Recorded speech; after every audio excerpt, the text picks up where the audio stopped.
മസ്തിഷ്ക ജ്വരവും പലയിടങ്ങളിലും റിപ്പോർട്ട് ചെയ്തുകൊണ്ടിരിക്കുന്നത്. പ്രത്യേകിച്ച് കോഴിക്കോട്, മലപ്പുറം ജില്ലകളിലൊക്കെ രോഗം സ്ഥിരീകരിക്കുന്നുണ്ട്.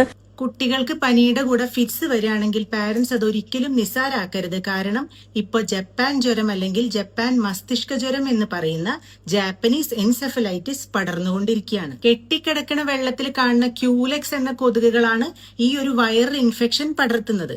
1 മുതൽ 15 വയസ്സ് വരെയുള്ള കുട്ടികളിൽ ഈ അസുഖം വളരെ സിവിയർ ആയിട്ട് കാണാറുണ്ട്. ശക്തമായ പനി, വിറയൽ, തലവേദന, ഓക്കാനം, ഛർദി, കഴുത്ത് തിരിക്കാൻ പറ്റാതിരിക്കുക, ഫിറ്റ്സ് വരിക, ബോധക്ഷയം ഉണ്ടാവുക, മെന്റൽ കൺഫ്യൂഷൻ, ഇവയൊക്കെ ലക്ഷണങ്ങളാണ്. പന്നികളിൽ നിന്നും ദേശാടന കിളികളിൽ നിന്നൊക്കെ കൊതുകിന് ഇൻഫെക്ഷൻ കിട്ടിയിട്ട് അവ നമ്മളെ കടിക്കുമ്പോഴാണ് നമുക്കിത് വരുന്നത്. Human to human transmission Japanese എൻസെഫലൈറ്റിസിന് ഇല്ല.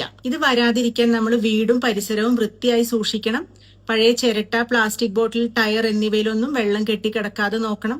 മലിനജലം എവിടെയും വീടിനടുത്തൊന്നും ഇല്ലല്ലോ എന്ന് ഉറപ്പുവരുത്തണം. ഇത്തരം സിംറ്റംസ് കാണുകയാണെങ്കിൽ ഒരു ഡോക്ടറെ കാണാൻ മടിക്കരുത്. മാക്സിമം ഈ ഇൻഫർമേഷൻ നിങ്ങൾ ഷെയർ ചെയ്യണം. ഒപ്പം എന്റെ അക്കൗണ്ട് ഫോളോ ചെയ്യണം.